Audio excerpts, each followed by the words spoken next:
সবাইকে স্বাগত জানাচ্ছি মাধ্যমিক উচ্চতর গণিত জ্যামিতি কোর্সের দ্বিতীয় লেকচারটিতে।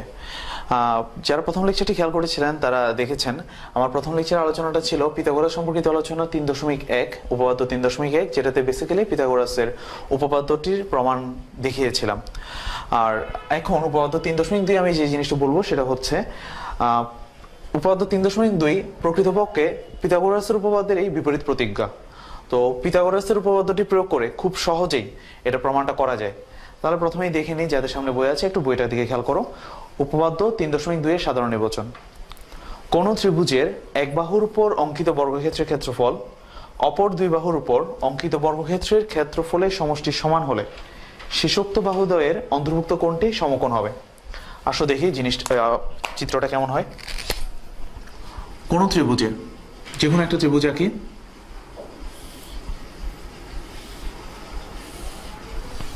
কোন ত্রিভুজের এক বাহুর উপর অঙ্কিত বর্গক্ষেত্রের ক্ষেত্রফল, ধরলাম এটা এবিসি। ত্রিভুজটা এভাবে আঁকা যায় চাইলে।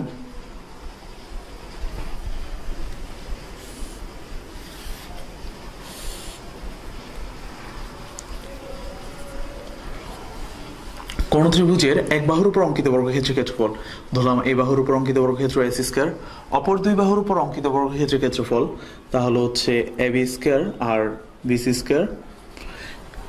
ক্ষেত্রফলের সমষ্টির সমান হলে শেষোক্ত বাহুদ্বয়, তাহলে শেষোক্ত বাহু হচ্ছে আমার এটা আর এটা, এই দুইটার অন্তর্ভুক্ত কোণটা সমকোণ হবে। এটাই হলো উপপাদ্য 3.2 এর প্রমাণ। যারা পিথাগোরাসের উপপাদ্যটি ভালো করে খেয়াল করেছিল তাদের খেয়াল আছে পিথাগোরাসের উপপাদ্যের সাধারণ নির্বচনটা কি ছিল। সাধারণ নির্বচনটা ছিল সমকোণী ত্রিভুজের অতিভুজের উপর অঙ্কিত বর্গক্ষেত্র অপর দুই বাহুর উপর অঙ্কিত বর্গক্ষেত্রের ক্ষেত্রফলের সমষ্টি সমান। উপপাদ্য 3.2 এ বলেছে যেটা, আমি সাধারণ নির্বচনটা আরেকবার লিখছি এখানে। কোন ত্রিভুজের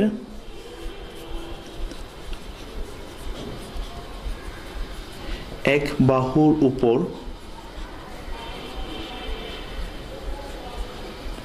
অঙ্কিত বর্গক্ষেত্র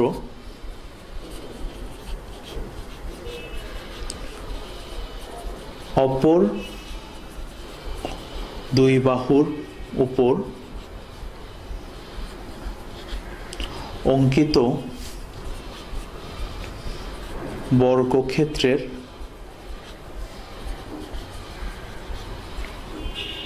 সমষ্টির সমান হলে শেষোক্ত বাহুদ্বয়, এই দুইটা বাহুর অন্তর্ভুক্ত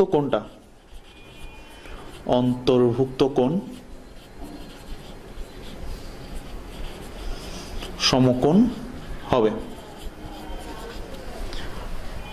এটাই হচ্ছে উপপাদ্য 3.2।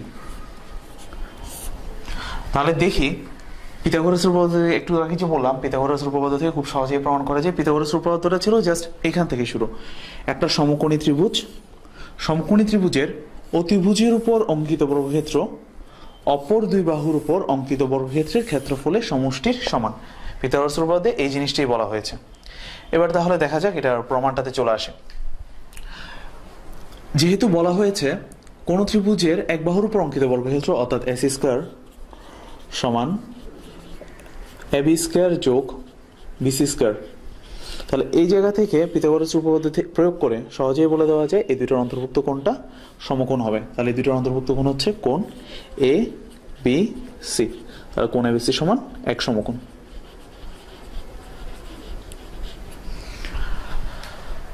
তোমরা বইয়ের উপপাদ্যটা আরেকটু ভালো করে খেয়াল করো, তাহলেই দেখবা ঠিক একইভাবে এই প্রমাণটা করা হয়েছে। এরপর আমরা দেখব হচ্ছে লম্ব বিক্ষেপ। এর পরের অংশটিতে চলে যাচ্ছি। 3 খ লম্ব বিক্ষেপ, 67 নাম্বার পেজে।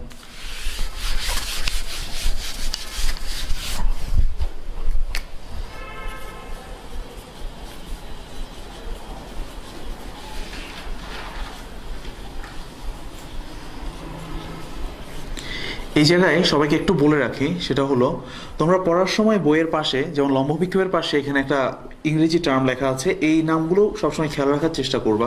এই জিনিসগুলো পরে অনেক কাজে আসবে তোমাদের।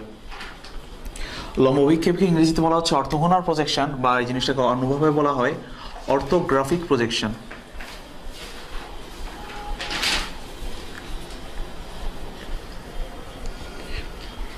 এখন আসি লম্ব অভিক্ষেপ জিনিসটা কি।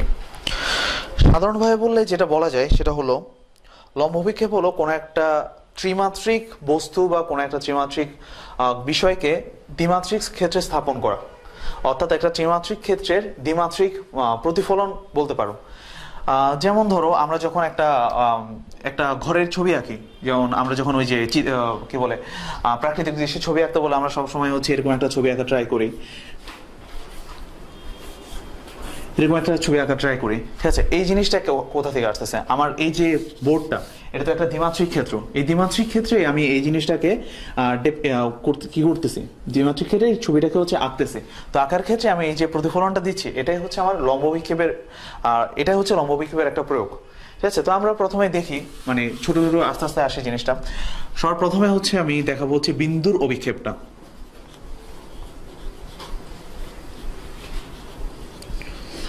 তোমাদের সামনে বইটা থাকলে একটু বইয়ের দিকে খেয়াল করো। বিন্দুর অভিক্ষেপ, বিন্দুর অভিক্ষেপে বলা হয়েছে কোনো নির্দিষ্ট সরলরেখার উপর কোনো বিন্দুর লম্ব অভিক্ষেপ বলতে সেই বিন্দু থেকে উক্ত নির্দিষ্ট রেখার উপর অঙ্কিত লম্বের পাদবিন্দুকে বোঝায়। তারাও একটা সরলরেখা আঁকি এক্স ওয়াই। এই সরলরেখার উপর কোনো বিন্দুর অভিক্ষেপ বলতে, ধরলাম এটা হচ্ছে পি বিন্দুটা, এই বিন্দুর অভিক্ষেপ বলতে এক্স ওয়াই রেখার উপর পি বিন্দুর লম্বকে, পি বিন্দু থেকে এক্স ওয়াই এর উপর অঙ্কিত লম্বের পাদবিন্দু। তাহলে পি বিন্দু থেকে আমাকে এক্স ওয়াই এর উপর একটা লম্ব আঁকতে হবে। লম্বটা আঁকি, পি বিন্দু থেকে এক্স ওয়াই এর উপর লম্ব ধরলাম, এটা হচ্ছে আমার লম্বটা পি পি প্রাইম, লম্ব এক্স ওয়াই। তাহলে এবার লম্বের পাদবিন্দু কোনটা, লম্বের পাদবিন্দু হচ্ছে এটা। অতএব বলতে পারি পি বিন্দুর লম্ব বিক্ষেপ হচ্ছে পি প্রাইম। এটাও গেল বিন্দুর লম্ব বিক্ষেপ। আর একটু সবাই বই দিয়ে খেয়াল করো, বই থেকে আমি এই জিনিসটা একটু বলে দিচ্ছি।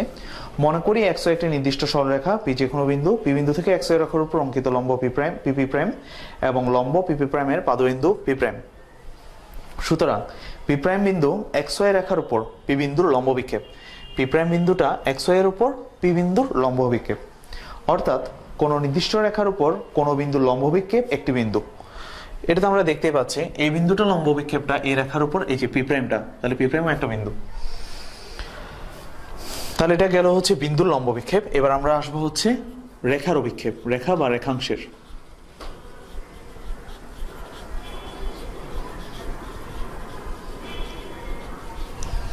রেখাংশের অভিক্ষেপ, সর্বপ্রথমে একটা সরলরেখা আঁকি, যে রেখার উপর আমরা এই রেখাংশের লম্ব বিক্ষেপ নিব। ভালো করে খেয়াল করো, এ বি, এ একটা বিন্দু, এ একটা বিন্দু, এই দুইটা বিন্দু যোগফলই হচ্ছে কিন্তু আমাদের রেখাংশটা। তাহলে আমরা খুব সহজেই করতে পারি, আমরা বিন্দু লম্ব বিক্ষেপে পড়েছি, সেটা হলো এ থেকে এক্স ওয়াই এর উপর যদি আমি লম্ব টানি, এ থেকে আমি লম্ব টানলাম এ প্রাইম, এবং বি থেকে যদি আমি লম্ব টানি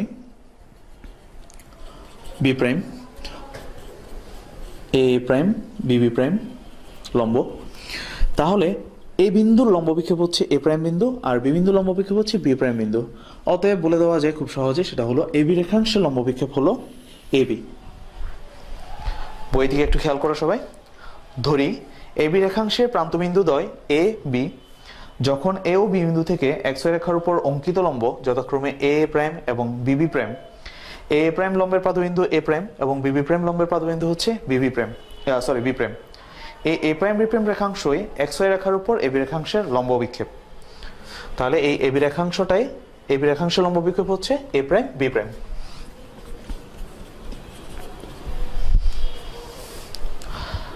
বই শেষ অংশে একটা লক্ষণীয়তে কয়েকটা জিনিস বলেছে, ওই জিনিসগুলো হচ্ছে আমরা এতক্ষণ ধরে যে আলোচনাটা করেছি তারই একটা কি বলো সামারি টাইপের বলা যায়।